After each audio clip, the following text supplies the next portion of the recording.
नाज़रीन, एटीवी में खबरों जो सिलसिलो जारी। पिराले का मुश्ताक सोलंकी की रिपोर्ट। पिराले ॻोठ अलाहाबाद बुर्जी जे रवासिन जो ठेकेदार खिलाफ एहतजाजी मुज़ाहिरो।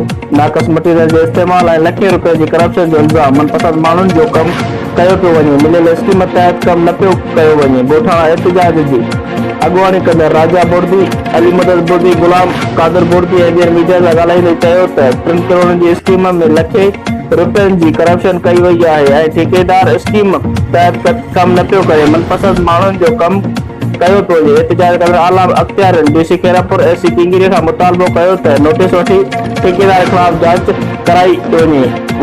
वधीक ख़बरुनि लाइ ॾिसंदा रहंदा एटीवी न्यूज़। कोई हिमायत कंदो या असांखे कोई न ईंदो न लड़ी। ठेकेदार टाइम ॾेई थो वञे, उन टाइम ते अचे नथो, मोबाइल बि नथो खणे। ठेकेदार चए थो जेको तव्हांखे करिणो आहे त कयो, असां हिते हक़ असांखे नथो थिए, असां नेब ताईं बि हलिया वेंदासीं। डीसी साहब खां इहा ई गुज़ारिश आहे, असांखे नोटिस ॾे या हिन घिटियुनि जो जेके बि घिटियूं आहिनि नक्शो ॾे असांखे, त असां हुन में ॾिसूं था असांजी घिटी न आहे, पोइ असां पंहिंजी पाण ॻण करे सघूं था। जीअं त बाबा असांजो इहो ई गुज़ारिश आहे, वरी बि अर्ज़ु आहे असांजो बाबा, असां ग़रीबनि जो इहो ई मथियनि एहलकारनि बाबा हिन ते नज़रसानी कई वञे। हे जेका 3 करोड़नि जी स्कीम आई आहे, हिन ठेकेदार एसडीओ इंजीनियर इहे गॾिजी करे 3 माण्हुनि हिन विराए वंडे पाण में खाधो आहे। 1.5 करोड़ जो कमु कयो अथई ऐं असांजी 2 गेटियूं राहे छॾियूं अथऊं।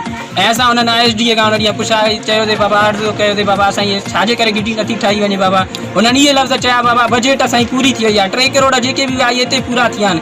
जीअं तव्हांजा जेके ॻोठ चङा हुया उन्हनि हुया, जीअं उन्हनि असांखे चयो असां उहे कमु कयो आहे। हाणे वधीक त असांजे बजट ने हिन का इनकम आहे जंहिंसां असांजे तव्हांजी नाली जो मसइलो हल कयूं। इन जे करे असां मथे बाबा इहा MN MPA सभिनी बाबा असांजी गरीबनि जी हिकिड़े क़िस्म जी गुज़ारिश आहे बाबा, अर्ज़ु आहे त असां गरीबनि जो मसइलो हल कयो वञे, नज़रसानी कई वञे बाबा। जेकॾहिं स्कीम आई आहे त सॼे ॻोठ लाइ आहे, ग़रीब अमीर सभु को हिकु आहे, भाउ हर कंहिंजो।